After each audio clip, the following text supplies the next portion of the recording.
And for announcements this week, first off, we will have church-wide Zoom service next Sunday in conjunction with Father's Day. We will pray together for the fathers in our midst during the service. Now, to be clear, the full service video will still be made available as usual. And secondly, this week is the final week for the current Alpha participation. If you have invited your friends to join Alpha, do follow up with them.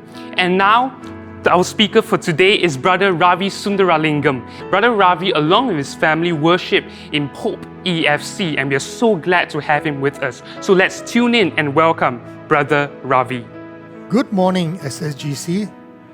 I am so honored to have been invited again to preach at your church. It is always such a pleasure to share God's word to you. I was given this particular topic by your church called Opportunities in Tribulation, based on Acts chapter 14, which has got 28 verses. In order to properly understand the context of the word tribulation, we need to understand what it actually means. But what can happen is, if you have a Bible of different translations, you will find that you cannot find this word sometimes. So it depends entirely on your translation. The New King James Version has the word tribulation mentioned 32 times.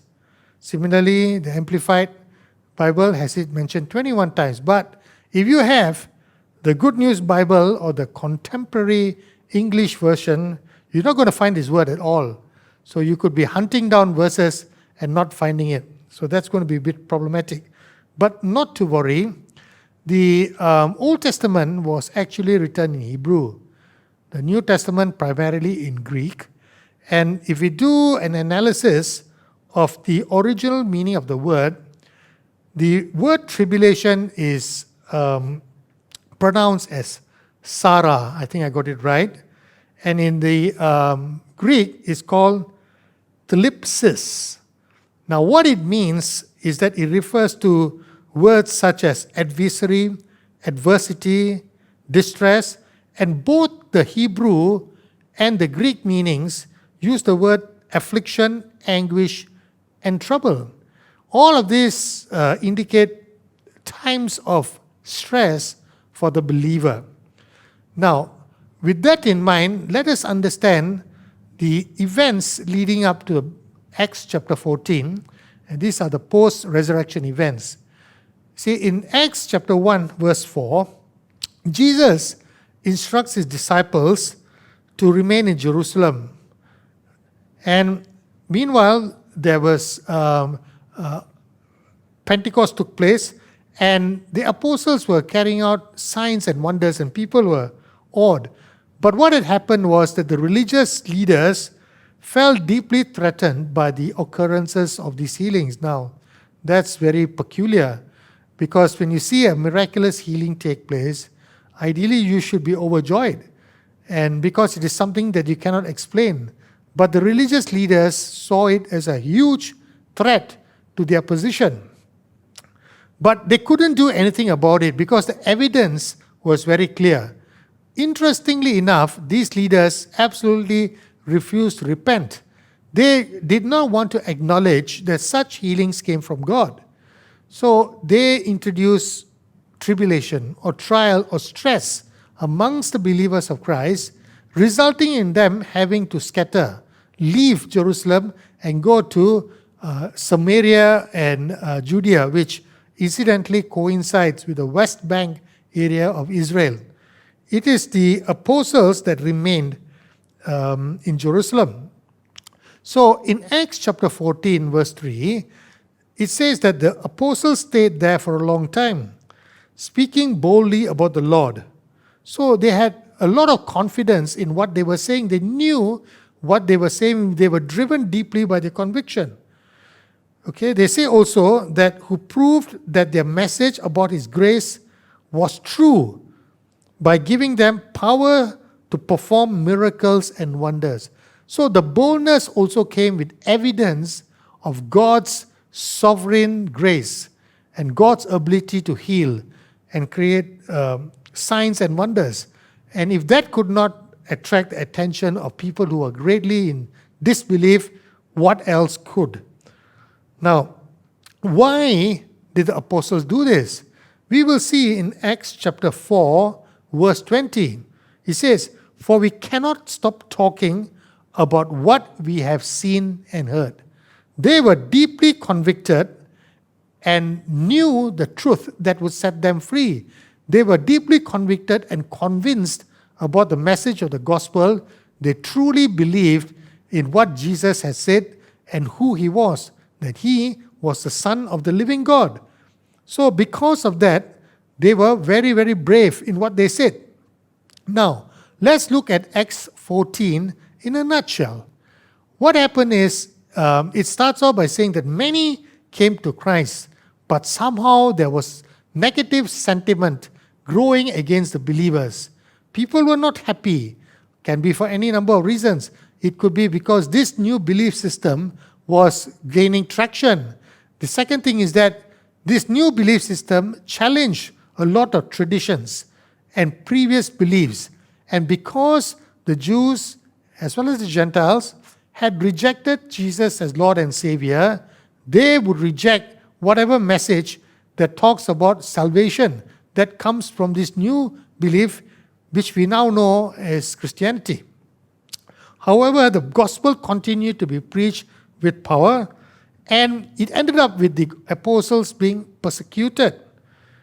Many of the believers fled, but they also preached the good news.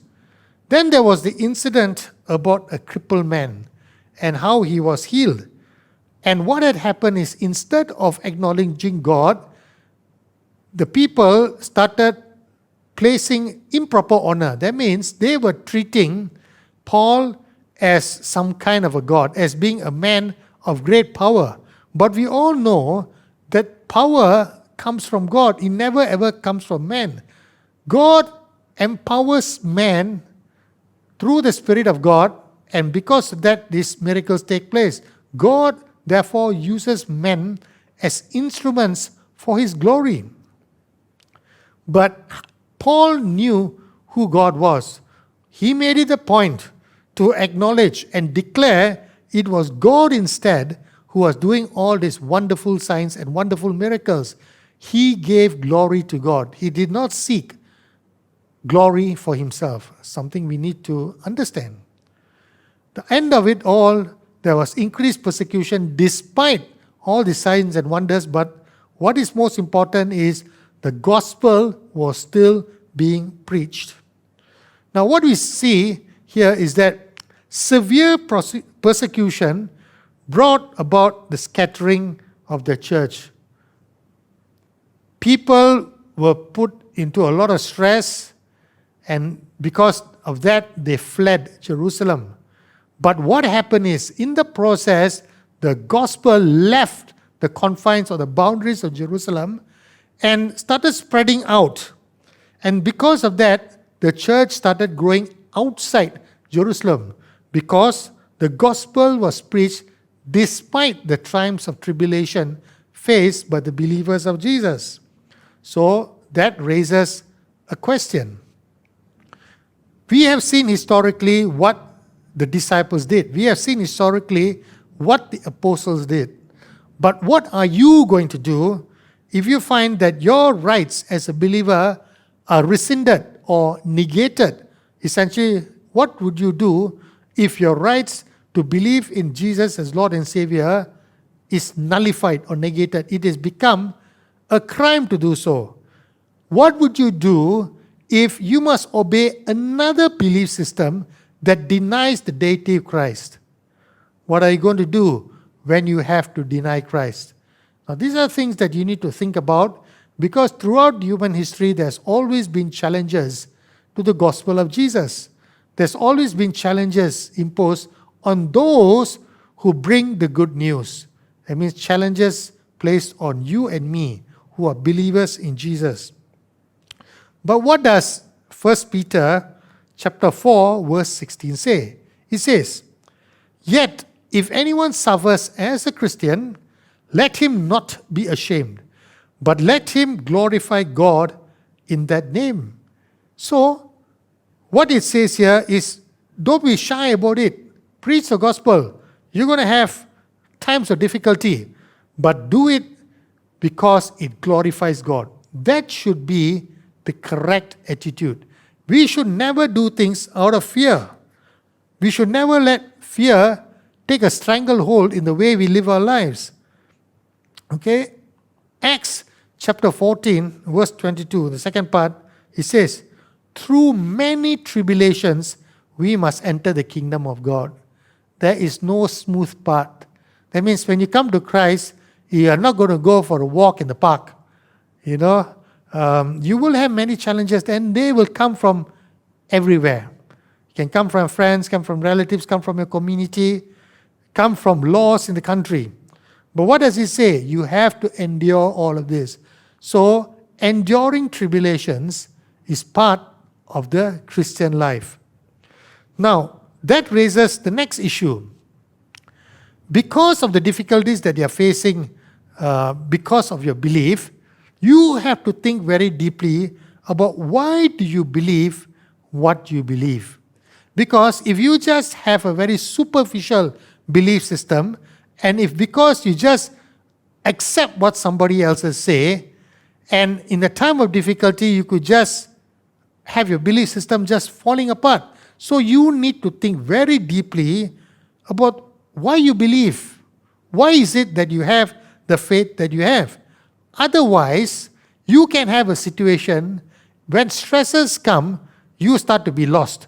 You can end up being confused. Because if you don't know the Word of God, you can be unsure, unclear. Lord, what's happening here? And because of that, you stop listening to the voice of God and you start rationalizing and trying to make sense using your own intellect. Now, I'm not against thinking. I'm not against intelligent thought. In fact, I'm very much for critical thinking. We are all given a brain. We're all intelligent. Use it. Because God created it that way. Okay? So, you can be unsure if you don't know why you believe what you believe. For example, I believe that Jesus Christ is Son of the living God. I'm convinced without any shadow of doubt. Although, the first time when I read the Bible, I saw it say that Jesus is the Son of God, as confessed by Peter, and I just accepted it as it is, not really understand the meaning. But as I went along with my walk with Christ, I had many experiences that made me have a better understanding who Jesus is. And I truly say, He's the Son of the living God. He's seated at the right hand of God right now. So, in Matthew chapter 16, verses 15 to 16, Jesus was interacting with His disciples. So He said to them, but who do you say that I am? He posed that question. And the first person to respond was Simon Peter, and he said, you are the Christ, the Son of the living God. Now, how did he know that? Clearly, he had interacted with Jesus, but not only did he have that knowledge intellectually, but he knew something about Jesus that convinced him that he was the Son of the living God. Now, at that time, Judaism was a predominant belief system, and if you ever said that somebody is the Son of God, it meant that God had a wife. Some belief systems say God had a wife and therefore had a son. But that's not the case. He knew that Jesus was the Son of God in more than just a superficial way. And that was a very blasphemous thing to say at that particular time. And he knew that by saying or making such a declaration, he would be severely penalized. But what does the Bible say? Now, I have not met Jesus before in person. I've heard stories of people who have. They say he's got blonde hair and blue eyes. Now that makes me wonder, was Jesus a Scandinavian? I don't think so, because the Bible makes it very clear he is a Jew. So when somebody says Jesus was almost 6 foot tall and blonde hair and blue eyes and handsome face, I got no idea how he looks like. But it doesn't matter. I don't need to actually see Jesus face to face to believe in him. If I want to know what Jesus is, I just need to refer to the Bible. So right now you can see over here the image of the Bible being chained. If you chain up the Word of God, you will never ever discover the truth that will set you free. And Jesus said, I am the way, the truth, and the life. Jesus is the truth.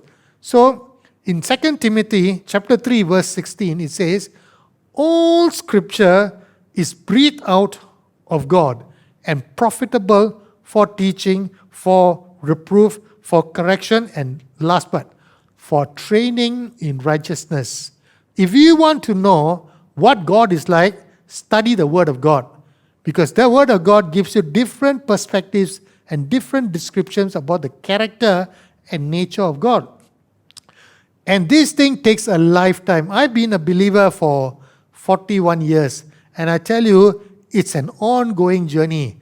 And I always make new discoveries about the character of God. And it cannot be a purely intellectual thing. So it uses the word training over here. Now, I have this picture over here. This is called a scrum. I played competitive rugby for 20 years in Malaysia, New Zealand, and England. And I was in the scrum. I was a second row, and some people call it lock. Right? So you have to know how to be in a scrum. You need to know how to bind with your fellow teammates. And the scrum can be a very risky play because you are dealing with men who are extremely strong and heavy. So there are times when the scrum collapses. Now, ordinarily, a scrum shouldn't collapse. It's actually quite a stable platform. But sometimes as part of the game strategy, because they want to get a penalty, they will intentionally collapse a scrum. So if you don't know how to properly bind, and you don't know how to, your role within the scrum, that means you've been taught wrongly, you can end up being quite badly injured. And I regret to say that in 1977, when I was still new as a rugby player in Victoria Institution, one of my teammates died of a broken neck in the game, and because he did the wrong thing. So it is just like that with the biblical teaching. What happens if you've been taught the wrong thing? So you have to be very, very thoughtful and make every effort to understand and appreciate and accept correct teaching, because a false teaching, just like the game of rugby, can cause deep injury to you. I'm not talking about physical injury. I'm talking about injury to your belief system. So by having a proper understanding of the Word of God, you can understand why Jesus came about. In Luke chapter 4, verse 18, it says, He has sent me to proclaim liberty to the captives and recovering of sight to the blind, to set at liberty those who are oppressed. This verse is also found in Isaiah chapter 61, verse 1. So Jesus came for a specific purpose. So what is it that his plan was? It was to give us freedom, give us liberty. And we can go on further to 1 Timothy chapter 2, verse 4. He says here, God who desires all people to be saved. Why does he do that? Why does God care? We were created in the image and likeness of God. There was none of God's creation where the Bible ever said a phrase like this. None of the animals or the beasts were created in the image and likeness of God. Only man was created. And God desired that all people should be saved and come to the knowledge of the truth. And because Jesus said, I am the way, the truth, and the life, it therefore infers that we are all to come to the knowledge of Christ. Interestingly enough, if you read Ecclesiastes chapter 3, verse 11, it says, He has put eternity into a man's heart so that he cannot find out what God has done from the beginning to the end. So what happens is man tries to seek God. And therefore we have different belief systems. And I've just put in this image some of the symbols of these belief systems. I'm not going to mention it, but it is in the heart of man to yearn after God. But the problem arises is, many are seeking, but what are they finding? So they are seeking and thinking that they've connected with God, and you know what? Could be spaghetti and meatballs, all right, or some other entity that is actually not God. So every effort to seek out God is not the correct way to do it, because God sought out man. It is God who initiated the actions for salvation right from the very beginning. Right from the time when Adam walked away from God, God had put into place a plan to reach out to man. So, but it is important that when you are seeking the truth, you have to be very discerning, because you can come across what appears to be a truth, and that truth is not Jesus.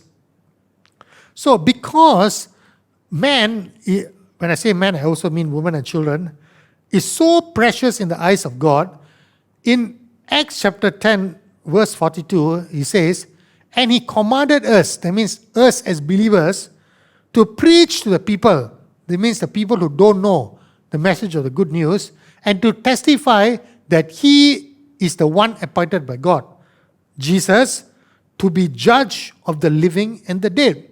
So, therefore, at the end of time, the person who will be judging you will be Jesus himself. And he wants everybody, it is very much in the desire of God that all come to the knowledge of Christ. And he's tasked us as believers to tell people about the good news. So, what do you need to do? Firstly, is that you need to surrender and be available. Now, I have shown you a picture here of a wooden heart. And I can tell you, when I made the decision to follow Jesus, my heart is not very good. I wasn't transformed overnight. It took me a long, long time.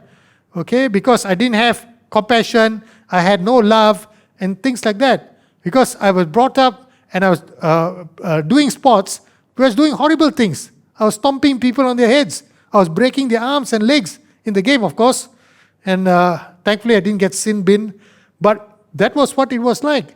But what happens is, even in your state of imperfection, you have to surrender yourself to God and let Him do things to you. Now, notice I don't use the word able, because you can be able but never available. God can never use you.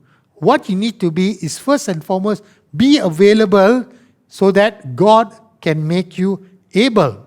And one way that He does, the starting point, is the changing of our mind. In Romans chapter 12, verse 2, it says, do not be conformed to this world. That means don't follow this world, but be transformed by the renewal of your mind. So, things need to change in the way you process information. Things need to change about the way you believe in different belief systems. So, what you need to do is there needs to be a total change. So, there needs to be unlocking of previous beliefs so that you can now look at God in a totally different perspective.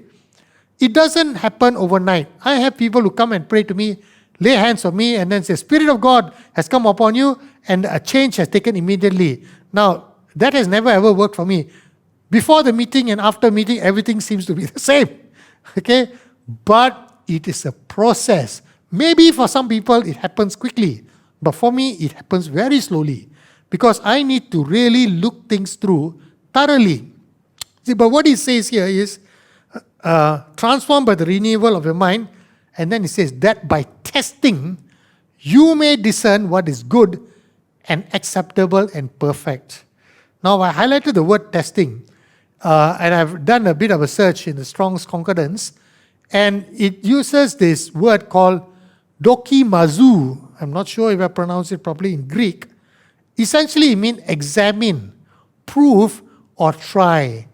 So again, it says we have to use our intellect to examine things as part of the transformation process. So you may have certain beliefs before. For example, you may think that only a certain type or certain group of people deserve salvation. But that's not what the Bible teaches. All have sinned and fallen short of the glory of God.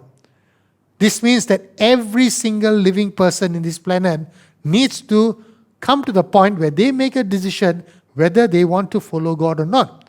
Now, how would somebody know about the good news if you don't tell that person about it? So when you have a new mindset as a process of the transformation of your mind, you will create new results. I'll give you an example. I was, in 2014, was the first time I started doing non-corporate type work. The first time I was doing ministry-related work. And I had to have a shift in thinking. And all my work started in India. And it was actually very difficult for me because you go to this country, it is excessively populated. There's the, you hear this continuous sound at this place I went to, Delhi, ping, ping, pom, honking all day long, and you can go nuts. You know, you can get really blur in your mind. Okay? But you need to overcome some of your preset mindset, preset things in your mind in order to be used by God. So by transforming your mind and saying, look, they also need to be saved, that's when you start getting some results, because you will start taking action to preach the gospel, and the outcome is that people come to Christ. The only caveat is that, are you willing? You see, what was God's purpose? He says here, John 10 verse 10, see, the enemy comes to steal, kill, and destroy, but he says the second part, I came, that means Jesus said, I came that they may have life and have it abundantly. So the question right now is, how much is Jesus' sacrifice worth? So he went through the whole process.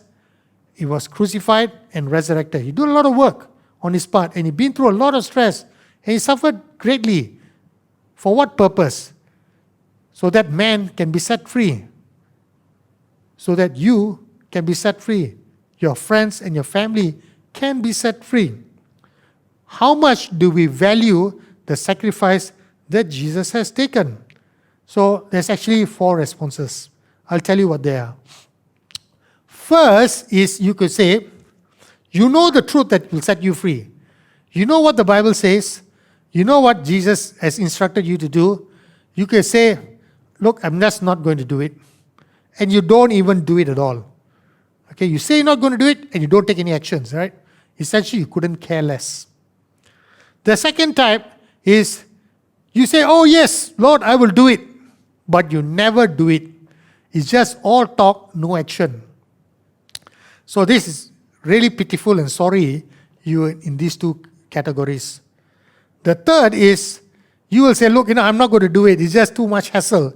And you find a lot of biblical characters like this. Moses didn't want to do it. Jonah didn't want to do it. Okay? But what happens is, you say, I will not do it, but you finally do it. So there's a change of heart. And the change of heart is initiated by God. Remember, I was showing when you're surrendering, you're giving this fake heart, this wooden heart. But God gives you a heart that yearns after Him. You will do what He requires you to do. Not because you're told to do it, because you want to please your master. You say, Lord, I will do it for you because I love you. And the 4th category, He says, I will do it, Lord. You actually go and do it straight away. I don't know how many people are in this category. I'm sure there are many, but I'm not in this category. I'm in the change of heart category. Always say no first, but eventually I will turn around and do it. So what we need to do is this. We are burdened with a lot of things. We are burdened with having to pursue an income. We are burdened with having to create our career. Okay, and it is our desire for prominence. We want power. And it's really good when you have a high-flying career, you get to enjoy all the perks. It's really, really nice. But what is the outcome? See, we are given time. Time is commodity. You have something called opportune time, which is called the Kairos moment. At the opportune time, what are you going to do? If you don't take advantage of the time that is presented to you, particularly the opportune time, you will miss out on huge opportunities. But God is very faithful. He keeps giving you opportunity. All we need to do is respond. So I will say, focus on things that are of eternal consequence. Sure, you need to focus on your career also because it gives you an income. And the way I look at it, the career actually prepares you. You develop management skills, you develop soft skills, and you develop so many useful things that can be used by God. But remember one thing, the end objective is you have to think about things of eternal consequence, because one day your time on this earth will come to an end. And what have you got to show? Whatever you have achieved, you could have gone and got multiple doctorates and multiple titles and huge mansions, but it comes to nothing. Because once your time is over, you get to keep nothing. You came into this world with nothing, and you're left with nothing. I want to tell you a short story. I have a friend in India, and we were talking about doing some work in Odisha, that is on the eastern India. So this is actually a very good friend of mine. So what he said was, he was in the banking industry. I want to complete my banking career, and at the age of 60, I will retire. Then I want to go for my training so that I can fulfill God's purposes. I will go full time. So he retired. A few months later, he went off to the US to go under a training program to prepare himself for his future work. 3 days before the training program started, he had a heart attack and passed away. So he had good desire, but outcome was God says, okay, never mind, time's up, come home. So what I'm suggesting is, don't wait until a certain time. Don't let there be some prerequisite or precondition to your obedience to God. Today is the day of salvation. People need to be saved today. Take an action today. Okay, think very carefully about this. So, one thing that you need to consider is, in Luke 12 verse 34, it says, where your treasure is, there will your heart be also. If serving God is the thing of most important to you, you will do it. But if it is not the most important thing, you will procrastinate it. So I've shown you this picture. It's a bird, it's a kookaburra.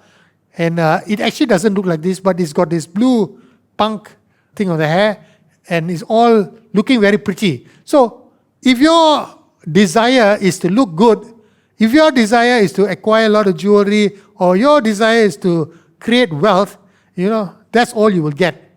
Because your heart will never be oriented towards God. So think very carefully about where you're going to stand, because the times of trouble, tribulation, always presents an opportunity. In our history, human history, the church has always grown in times of trouble.